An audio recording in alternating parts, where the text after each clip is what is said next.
going to come up with a graphic for this part of the live. Let people gather.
Hello, my biddies. How are you today? I hope you're doing well. Um, I have 10 stories for you today, so it's a lot. Trying to add one a day. I want to get this up to 2 hours. I'm about 1 hour right now. Voice stuff is getting better. Started taking Flonase. It seems to help. So, yay, Flonase. It's not really Flonase, it's the generic version because I'm cheap. Cheap, cheap, cheap.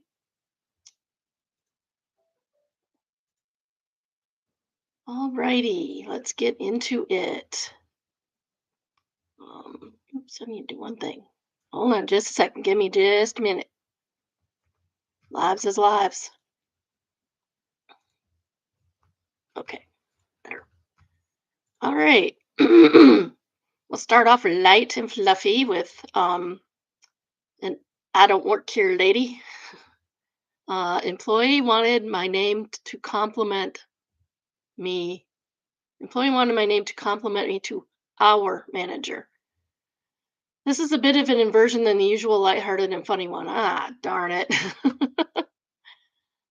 I was at my local grocery store really early one morning. Not a lot of customers there yet. I was minding my own business, trying to efficiently get my stuff and leave. And when I noticed a really short employee about my age on her tippy toes trying to reach stuff from the very back of a high for her shelf. Yeah, I can relate to that. I'm only 5 foot tall, so she had a big curbside cart next to her. As a tall woman, I'm used to paying the tall person tax, so I offered to help. She told me how many of the things she needed, and I handed them to her. She said thanks, and that was, I thought that. Um, Tall person tax. Yeah, okay. So being helpful is a tax. If you want anything off the floor, I will be more than happy to get it for you. Seriously. It's not our fault they put stuff up so high. As I turned to continue shopping, she said, "Wait, what's your name?" Very confused, I answered her and asked why. She said she was going to tell management how helpful I was. I just blinked at her, looked down at my very obviously not an employee uniform outfit, and then back up with her. The light dawned before I could think of a polite response, and she promptly apologized. We both laughed and agreed we needed more caffeine and continued about our days. Okay, that turned out rather cute. Um, Yeah, when you see a small person struggling, step in and help. I can't even get the pop off the shelves at my Walmart because, and my husband drinks the Walmart pop, um, because they have a plastic barrier in front of it. I could get it before they had the plastic barrier, but now I can't even reach them. It's ridiculous. Also, T Rex arms. Can't reach stuff. I've asked people not very much taller than me to reach stuff for me before. It was fun. Okay, that was a work story. Um, I'm hoping that people start showing up for the lives because really want this to be interactive. So please join me at 10 o'clock in the morning. The next one is, Am I Overreacting? Subreddit. AIO for locking my bedroom door after my mother in law kept entering without permission. Well, no. Why would somebody do that? I, 23 female, have been married to my husband, 31 male, for 3 years. Okay, now I need my red flag. I need my red flag. We are currently expecting our first child. We're both excited but also stressed. I've had a tough pregnancy and rest is really important to me. My mother-in-law, 55 female, lives about 20 minutes away and has a bad habit of just dropping by unannounced. My husband has always brushed it off, saying that's just how she is, and she means well. At first, it was annoying but manageable, but lately she's been crossing serious boundaries. Last month, she came over while I was napping, let herself in with the spare key we gave her for emergencies, and came in the bedroom to check on me. Why are we doing this, people? It's weird. I woke up to her standing by my bed watching me sleep. Ew. I told my husband it was creepy and I wanted the spare key back. He said I was overreacting and she was just being motherly. Then it happened again. Twice. One time I was just in a t shirt and underwear and she actually sat down on the edge of the bed to talk. I told her firmly I needed privacy and rest. So I changed the doorknob on our bedroom to one with a lock. I'm surprised it didn't already have a lock. I think all of our bedrooms have locks. And yes, I've had teenagers, and yes, they have lock on their door. The next time she dropped by and couldn't get in her room, she freaked out. Apparently, she tried the handle, knocked, and even called my husband at work saying she was worried something had happened. Later that night, she called me controlling and rude. Oh, these people. Saying I was shutting her out of her grandchild's life already. The gestating fetus does not know you, lady. My husband asked if I could just take the lock off to keep the peace. I told him no, she doesn't respect boundaries and the lock stays. Good. Now his whole family is saying I'm being dramatic and that pregnancy hormones are making me paranoid. It is not paranoid when somebody is coming in your room while you're sleeping and staring at you. That's not the definition of paranoid. I honestly don't think I'm wrong, but now I feel isolated and ganged up on. Am I wrong for locking my bedroom door? No, no, you are not. You are not. You are not overreacting. That is a perfect reaction to somebody invading your private space.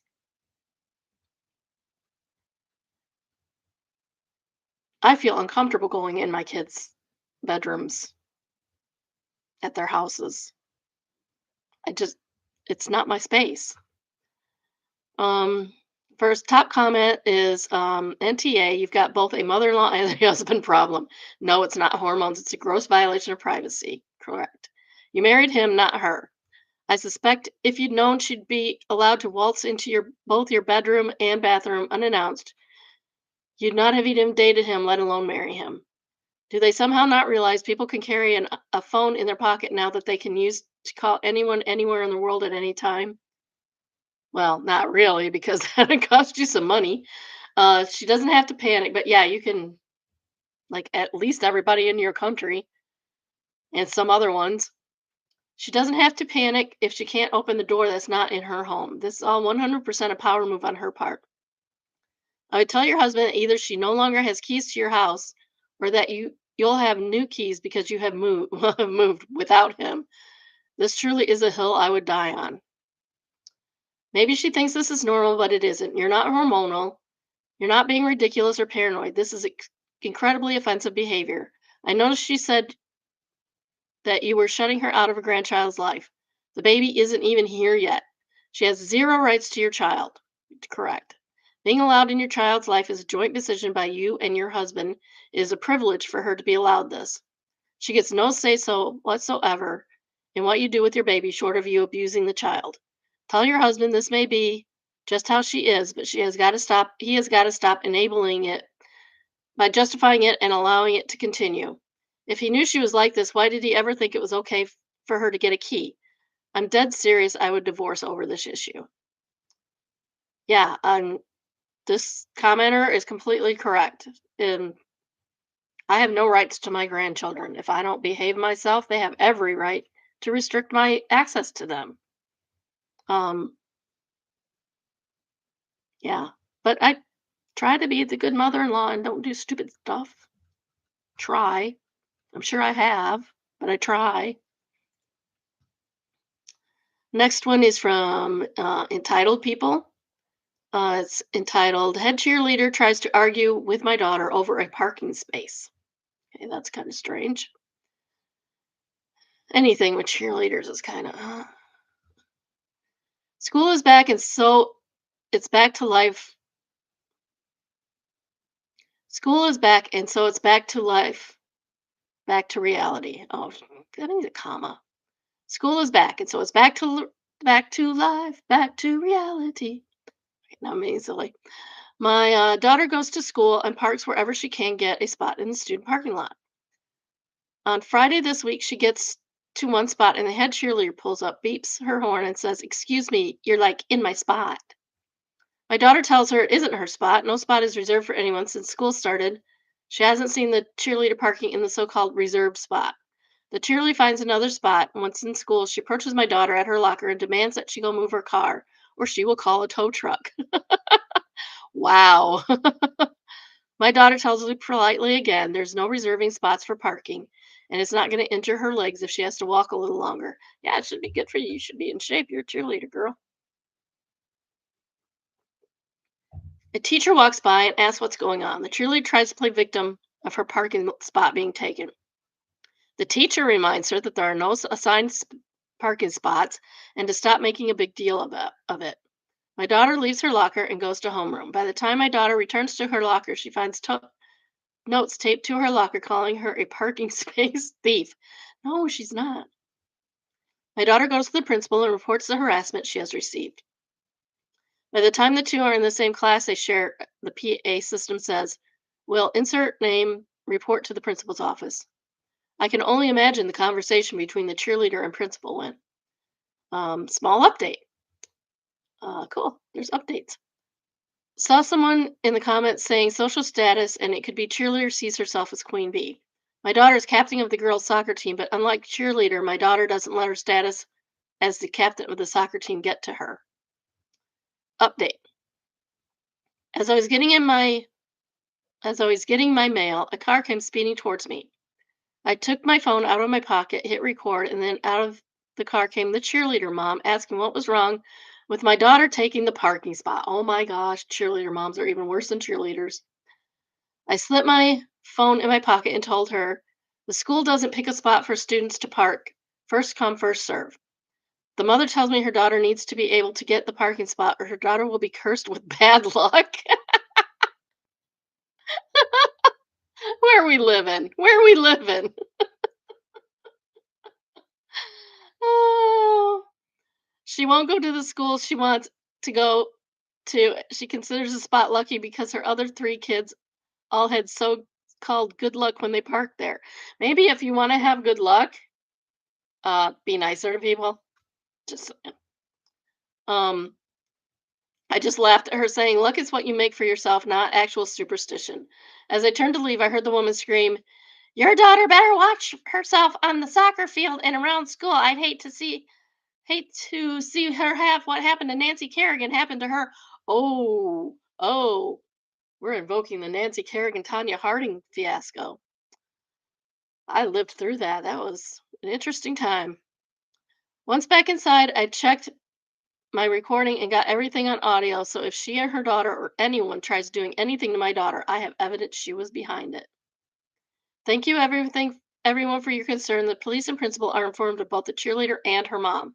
The police have said they'll deal with the mom. My daughter is getting a dash cam for her car as we speak. For one who asked how I, yeah, for one who asked how I know word for word how the conversation went between my daughter and the cheerleader, my daughter told me everything. So don't be rude thinking things of how I know it happened.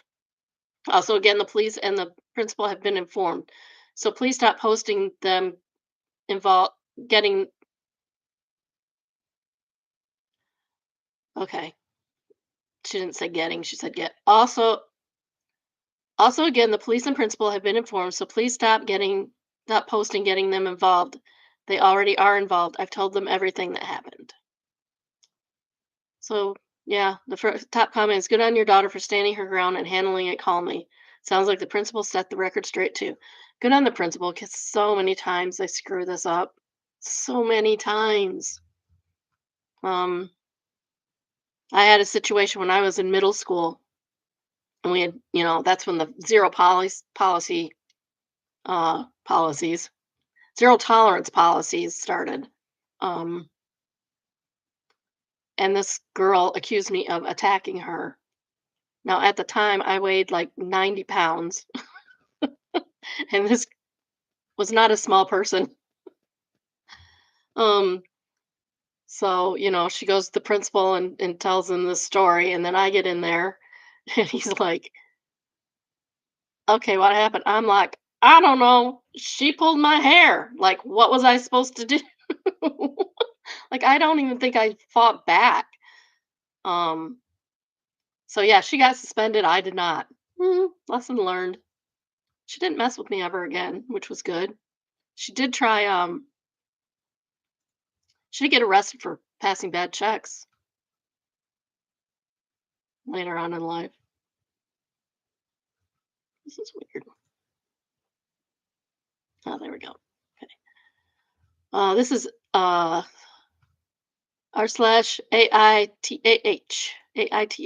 for not sleeping with my wife after she accused me of raping her. Okay, so trigger warning, I guess. Hi all. As the title says, my wife accused me the other day of raping her after sex. It's making it really difficult to look at her anymore. For context, my wife and I have been married for 7 years and dated for 4 years prior, so 11 years together. We've known each other. We've told each other everything there is to be told. She knows I was molested as a child by my older brother, and I know she went through something similar. When we first started dating, she told me her ex used to rape her, and that really pissed me off so much.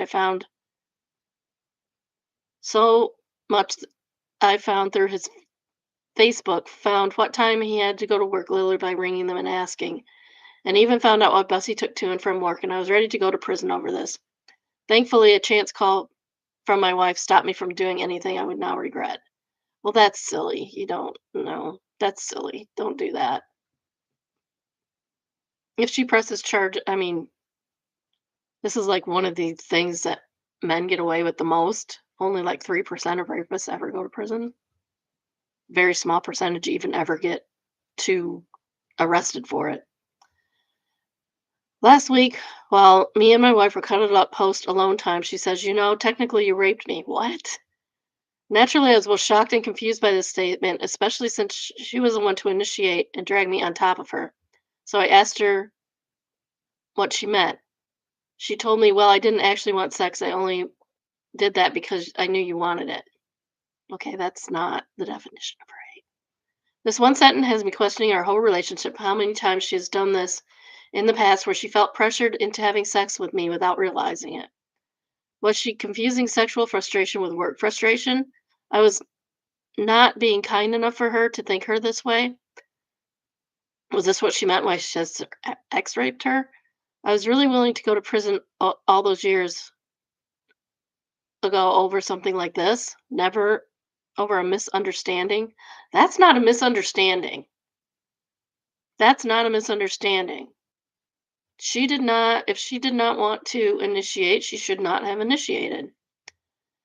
I've had a lot of questions these last few days, and every time my partner goes to initiate sex, all I can think about was the net. Will she accuse me of raping her again? I have been moodier than normal. Why is she doing this? Is it actually because she wants sex, or another case of doing it because she thinks this is what I want? I've mentioned my concerns to her and told her I don't feel comfortable having sex with her at the moment after her accusations, but she tells me I'm overreacting and I should just take what's being offered. Where's my red flag? Dang. I so am I overreacting and being an a-hole, or are these feelings valid? P.S. I know this is a strange place to get validation from me, but and her share the same friend group, and I've not exactly had any family I can trust to open up about this, so I can only anonymously post on here to vent and be judged.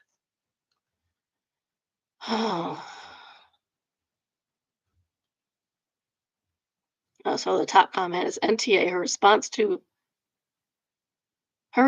you saying that you don't feel comfortable with having sex to her due to her accusation is somewhat disturbing.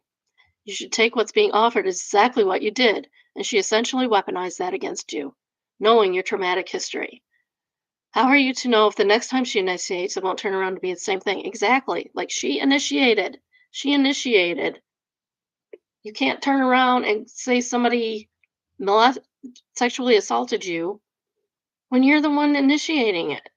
And they're married, so initiation is essentially consent. Um, you can also withdraw consent at any time. So if she started feeling uncomfortable, she could have said, "Oh, never mind," which would probably make him mad, understandably, but that's how things are. It goes on. If I was you, I would start documenting things and wouldn't have sex with her until you get into therapy. You can't risk further accusations, even though if you don't want to have sex, she may run around with her narrative anyway. You really do need to protect yourself, and someone else might locate you and do to you what you are going to do to her ex. Yeah, that's true. Yeah. Um, yeah, she definitely needs to be in therapy. 10 to 1 she gets mad about mentioning therapy. Just saying. Personal experience. Uh hopefully this is a little lighter after that one. This is from Petty Revenge. I purposely spoiled the end of a 14-book novel series because of rudeness. This is really short. I was in a fantasy book subreddit and said name of supporting character in a post. I revealed nothing about this character except their name. Some rando told me I spoiled it because now he knows the name of a future character. Well, if you haven't read the books, don't be on the subreddit that's talking about the books. There are 2,000 named characters in this 14-book series, and I told him that I spoiled nothing with my post. He began berating me and calling me names and insulting my intelligence. So I spoiled the end of the series since he doesn't know the name I leaked. He's oblivious. Oh, no. Okay. So I spoiled the end of the series since he doesn't know the name I leaked. He is obviously not even in the middle of the series. I sent him a DM so I didn't break the subs rules and spoiled the whole thing. I told him who dies, how and why the big bad was defeated, and what happened after the climax, and a few fan theories about the world after the story. I ruined months of reading for him, and I don't even feel bad about it. I don't blame them at all. That's probably a guy based on the name. Um, the top comment is one time my brother was being an absolute menace and was reading a series I had already finished. I told him that if he kept on, I would spoil the series for him. He continued, so I gave him a major plot point. He flipped out on me, but continued to poutily. He continued, so I gave him a major plot point. He flipped out on me, but continued to poutfully read the book. In one of the books, my spoiler is revealed to be a fake out, so he laughs and tells me, "Good one, you got me." At the end of the series, it turned out to be true. He got upset all over again. Oh, so funny. Yeah, don't be a jerk. Like if you're in a subreddit of a and you're not or anywhere really, you can't get if you're behind, like right now I'm behind on Sister Wives and um Special Forces because I really hate Cody Brown. You can't get mad when people talk about the story or the show or whatever. Um if you're behind on it, like I still haven't finished Game of Thrones. Either the book series or the HBO series. I'd just like to take a minute. If you have not already, please like, subscribe, and turn on your notifications. I try to go live at least 4 times a week, usually about 10 in the morning. If you have a story of your own or one you come across in the wild on Reddit or anywhere else, you can email biddybrunchbunch, all one word, at gmail.com, and I might read it for our bunch.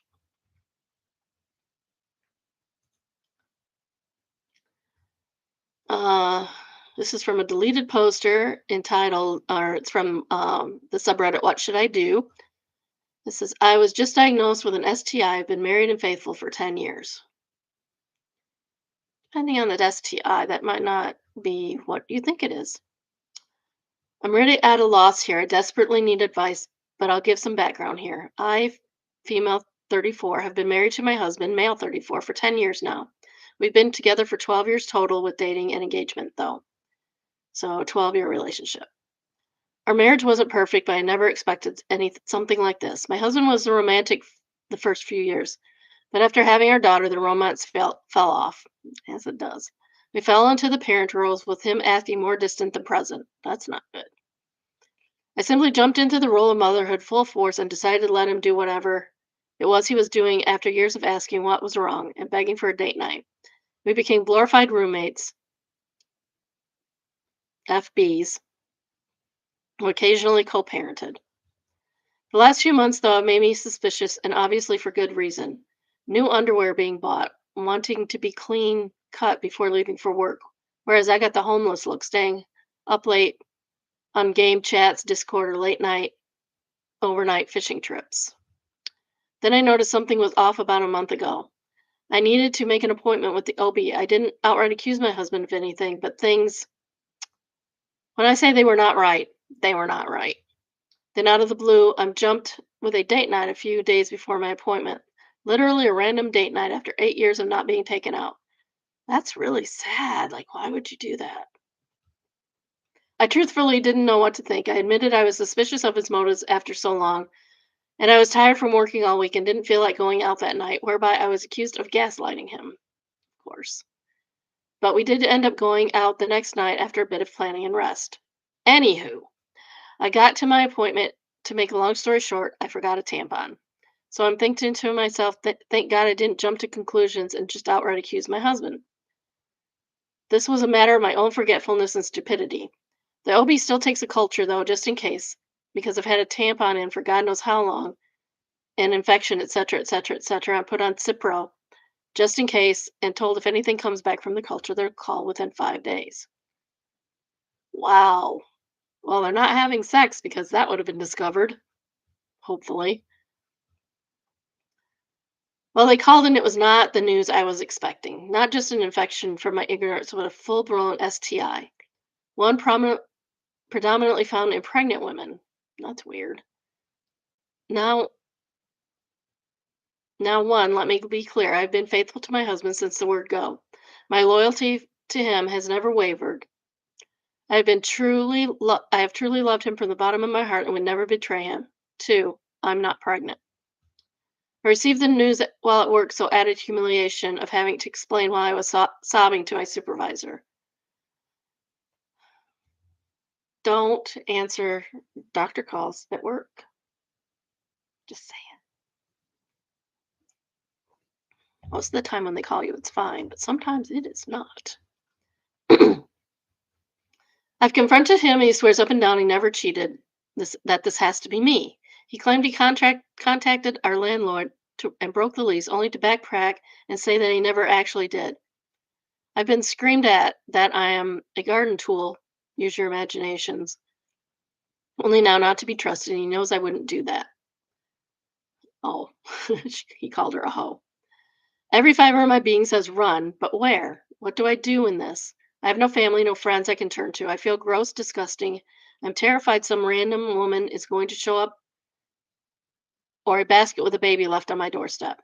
I'm not even tempered currently in this situation, and while may not be behaving or acting appropriately right now, or what others would deem appropriate in this situation, I know myself, and if a mistress showed up and became snarky, I would not be as level headed or even tempered as I currently am. Then again, maybe shock, who knows? Like, if your husband is that distant, that would be the first thing I would think of that he was unfaithful. I also have a daughter, 9 female to think of. I can't overreact without her seeing, and I don't want her to see me broken, but God, this hurts. Trying to keep my cool and behave as if everything is okay from her side, for her sake. Just any advice to those who experienced it would be greatly appreciated. If this is rambling, I just genuinely brokenhearted right now.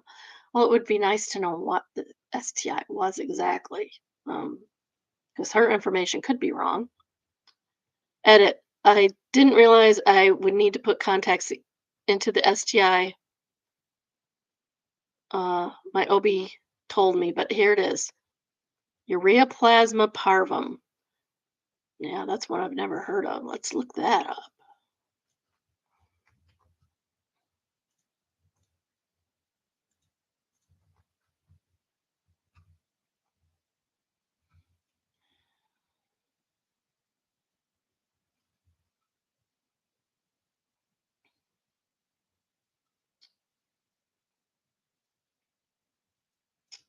Medical news today.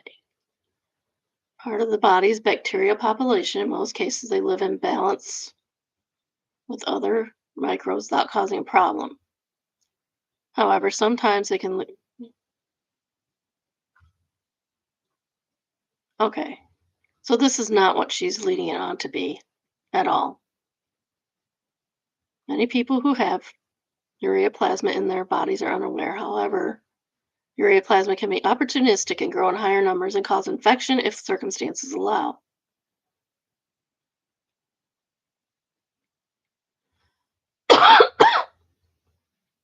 It can cause fertility problems,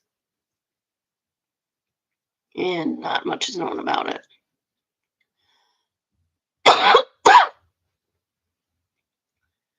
Person can acquire it through sexual contact. Can also pass to newborns during pregnancy, so maybe she's had it her whole life. However, it varies wildly depending on geographic location and socioeconomic background. It may potentially play a role in some diseases, but it's also far less likely to become harmful than other sexually transmitted pathogens such as chlamydia. It's very possible.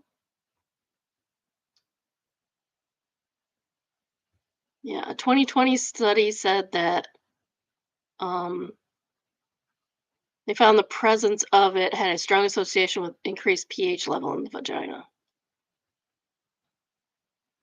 So it's very possible that she had it possibly since birth. And it's like one of those things that's just present in the body and it doesn't bother you until it does. But if she had the tampon in there and it raised the pH level in her vagina, um, then yeah, that could have caused that. So it might not be her husband at all. I mean, he doesn't sound like somebody who should be married to her, but okay. So urea plasma parvum, which from what I gathered, and my OB said is naturally reoccurring bacteria in the body, but tends to go cycle in pregnant women and becomes an STI within pregnant women, can be transferred to a woman who isn't pregnant sexually or from baby to mother with a slew of other issues. Hence why I'm at my wit's end. My husband may very well bring a baby home. No, no, he's not. I don't think so. I'm new to Reddit, having avoided social media for as long as possible. I don't have notifications on. I have discussed this further with my husband, and yes, I brought up him going to the doctor to be tested, which he outright refused, and then backtracked, demanding I find him a doctor, just to refuse outright again.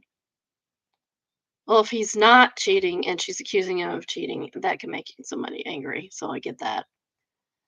As far as my supervisor knows, she did not demand an explanation. Please don't vilify her. She comforted me in a terrible time, and I willingly told her the situation given my state at that time. Embarrassing, absolutely, but I felt I owed her an explanation. As far as forgetting the tampon, there's a first for everything, and yes, I know how dangerous it is. Yeah, you can get really sick, really, really sick. Did I mean to? No. I've been under extreme amount of stress and forgetful, yes. The moment I noticed odor, I made an appointment with my OB. It took just 3 weeks for them to get me in. So the most we can guess is that the tampon was lost for upwards of 3 weeks. This is why my OB put me on Cipro immediately before the culture came back, which I am now on 2 antibiotics. Fingers crossed the other, Zithromax, works. Or I'm trying a third and fourth and so on until it's cleared. I'd give more information to answer more, but the headache I have from all of this is limiting. So, top commenter says it's not classified as an STI. It's very likely the disruption to your vaginal ecology caused the tampon to create an environment for the already present bacteria to grow out of control. I would not jump to the infidelity assumption right away if I were you. I'm a bit surprised your OB didn't explain this to you properly. Or maybe they didn't. She just couldn't hear. Like you hear STI and your brain's going, "Ooh, my husband cheated on me." And then you can't hear anything else that they say. And the second comment or the answer to that one is this: the bacteria is common and normal. However, an imbalance in the bacteria for whatever reading, like leaving a tampon in for 3 weeks, duh, can cause the infection and symptoms you're suffering from. It's not more common in pregnant women, it's just more dangerous in pregnant women because the impacts it can have on the fetus. This infection can be transmitted sexually if someone already has it. I also recommend a different doctor. This was not made at all clear. Oh, that sucks. Yeah, I don't think she should be going. Any STI that has a long half life, a long life that can be in your system for a long time and you not even know it. Um, there are some that are definitely like, oh, you gave me an STI, and other ones like this, not necessarily, not necessarily. So don't jump to conclusions just because something happened. I don't see an update on here. And she deleted her account, so I can't get an update on that. So that kind of stinks.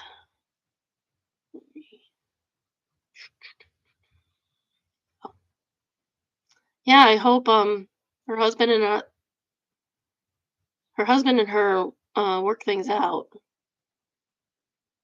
But it's just sad. It sounds like their marriage is not great to begin with. They probably need therapy. Traumatize them back. Always fun. This is very short, which is good because we just had a long one. Some of these are like really heavy, guys. Sorry. Um, Family member kept asking when I'm going to have kids. Don't ask people when they're going to have kids. It's really rude. It's really rude. It's mean. Don't do it. I've lied to people. I told people we weren't having kids when we planned on having 3 kids all along. I, 24F, 24 female, and child free. Nothing wrong with children. I just don't want any. And that's fine. Certain family members cannot accept this answer. One aunt in particular keeps asking me when I'm ugh. One aunt in particular keeps asking me when I'll start having babies. She did it again at a family birthday party, and I finally said for the entire table to hear, please stop asking when I plan to get raw dogged. She hasn't spoken to me since, and I do not feel bad.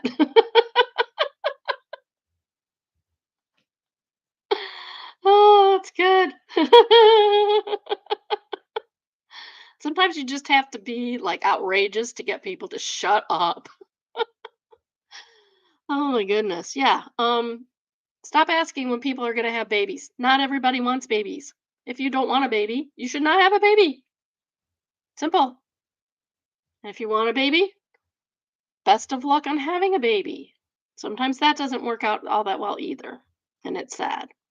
But there are child-free people like this and childless people who desperately want a child and can't seem to um, be able to get that to happen. So, and that's heartbreaking. But there are multiple ways to have babies nowadays. Sometimes fertility treatments work. There's still adoptions available. It's hard, but it's really hard actually um, nowadays. But it is still an option. Uh, am I the AH? I'm not going to say that word. I'm trying to keep this kind of child friendly. AITA for refusing to sell my house to a landlord. I bought a fixer upper in my 20s and now, sorry, I bought a fixer upper in my 20s with my now ex. I bought him out but agreed to give him back his portion of deposit he paid upon the sale, whenever that may be. We remain friends as we've known each other since childhood. Regardless of that, I still plan to stick to my work 8 years later. I told him I was in the process of selling the house. He asked me if I had any offers, and I told him yeah, but a few from landlords. I didn't think that needed further explanation because he knows full well how I feel about landlords buying up starter homes in low income areas and how strongly I feel about turning this house into a home for myself and the new occupants. He is absolutely furious at me for not going for a quick sale because he wants his measly $5,000 back now. I told him no way, and I tried to remind him of all the offers we made on starter homes just to get swept up by landlords. It was devastating. We almost lost all hope of getting the property on the property ladder. None of them wanted this because one None of them wanted this one because it needed so much work. He's blowing on my phone and my parents are more gently telling me to just go for the easy sale, but I'm not going to rush to move and want all my hard work to go to a family instead of someone's business. AITA. Edit. Giving him the $5,000 specifically from the sale has been discussed over messages many times in the past. If I just give him the 5,000 now, he could still say I owe him from the sale of the house. Getting him out was a nightmare as he can be pretty nasty. Most of the time he's fine, but he suddenly switches and goes to war with people. Yeah, I mean, hmm. Yeah, he shouldn't be. Does not say whether the LP is male or female. So there are they. um, So the ex should not be pressuring them to sell a house to someone they don't want to sell to. And I mean, I own a house. This affects me in no way whatsoever, but I hate it when these people are being bought out by these big corporations or big landlords, and people can't afford to buy houses now because there's not enough on the market for them to be able to afford a house because the houses keep going up and up and up because people are just it's both this situation and uh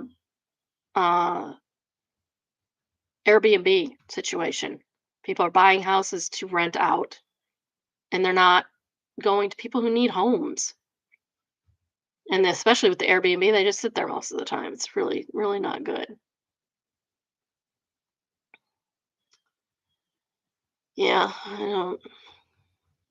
Yeah, she should stand her ground, or they should stand their ground, um, and not sell to anybody that they don't want to sell to.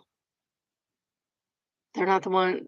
He's not the one in the house, so it's only $5,000. I say only. That's a lot of money, but when you're talking houses, it's not a lot of money. Oh, best of Redditor update. So, this is going to be long and fun. Um, my date to the office Christmas party is a coworker. This was originally posted on December 5th, 2017. The small regional office for the big company I work for has a lot of people from different teams all thrown together in the same space. 2 years ago, a colleague on a completely different team and I started dating. It's going very well. We've moved in together. Yay! We immediately made a professional behavior at the office rule, and we have been very good at following it. But I'm not sure how to act at the Christmas party, which is off-site and more relaxed, and everyone is bringing their partners. It's not a secret we're together, but it's possible that many people in the office don't know. One, we're dating, or two, that he's not with his previous partner anymore. I doubt we can do. I doubt anything we could do would stop people from talking. How can I conduct myself at the party and feel good about my behavior? What's the right mix of professional and not hiding the fact that we're together? I mean, just act like a normal dating couple. Don't be all over each other because that's rude. But like, I don't see what the issue is. Yeah, there's going to be gossip. Can't do anything about that. I mean, that's what we're here for, right? There's really not anything you can do about the gossip. Office gossip happens. Um, there was office gossip about me. Like a year before I left my second to last job, my penultimate job. Um, a year before I left, there was a rumor that I already gotten another job. I'm like, where'd you hear that? Goes, that ain't happening. I was going on interviews though. My boss knew. It was pretty funny. Update one, December 26, 2017, 3 weeks later. Thank you and the commenters who told me to just be matter of fact. I had been feeling uncomfortable about the office, not knowing we were together. So when you said I could use the opportunity to come out, I decided to do that. Good. I had this conversation about 6 times. Colleague, what are you doing for the holidays? Me, Falcon and I are spending Christmas with his family in far off place. Colleague, oh, are you two together? Me, yes. Early in the evening, response was generally, congratulations, in general, talk about travel. Later in the evening, of course, there's an open bar, so I got more questions about the details and even had a group raise their glass and toast us. Aw, that's nice. As a normally private person, I wanted to die of embarrassment a few times, but it was also so nice to see that my colleagues care about me and like him. Aw, that's so sweet. The next day, at the office, everything was fine and normal. Happy holidays. Well, that's nice. That's nice. I like good stories. Update December 24th, 2021, 4 years later. 4 years ago, I wrote in because my date to the office Christmas party was a coworker, and then I sent an update when the party were following, and the following days were drama free. This is an update for a pretty low stakes question, but I always loved seeing other people's update. We're still together and just had a baby. Yay! So happy for them. Shortly after I wrote initially, we got a little worried about both working for the same company if there was an economic trouble. So we both started job searches. He found a new job and I stopped looking. Then his old team got laid off in the early days of COVID. Now we are feeling double grateful for both surviving pandemic layoffs and having a charming new addition to our family. Happy holidays. Oh, that's so nice. I like happy stories. That's awesome. It's a good thing they were smart about that too and he got another job. And our final read for the day is from Malicious Compliance because it's always fun, entitled Do Not Speak to the Regional Manager. Many moons ago, I was the lowest rent. Many moons ago, I was the lowest guy at Rent a Center. Lowest rent. Oh, I can't do anything with myself. The regional manager, Greg, was visiting, and my manager, wanting all the attention, told me not to speak to Greg for any reason. When Greg arrived, he introduced himself and shook my hand but stayed silent. My manager gave me a nervous smile and told him my name. Later, the phone rang for Greg. I yelled for my manager across the store that the phone was for Greg, even though Greg was standing right next to me. Greg asked why I didn't just tell him directly. I silently looked at my manager, who awkwardly admitted he told him not to talk. Told me, ugh. Greg asked why I didn't just tell him directly. I silently looked at my manager, who awkwardly admitted he told me not to talk to him. Greg found it ridiculous, and my manager looked like a fool. That's a good one. Really good. Smart move. Oh, it's so silly. Like, why can't you talk to the regional manager? What are you doing, manager, that your employees can't talk to the regional manager? That seems fishy. Okay, if you haven't already, again, please like the stream. Um, I'm here about 10 o'clock, about 4 days a week, depending on what's going on. Might be Monday, might be Wednesday that I'm not on. Um, I I take my grandkids those days, and I love it because they are the funniest things you've ever seen. Both of them, they're so hilarious. Okay, so that's all for today. Bye, biddies. Hope you have a good day. Take care. Oh, I lost my. There it is. I lost my little cursor guy.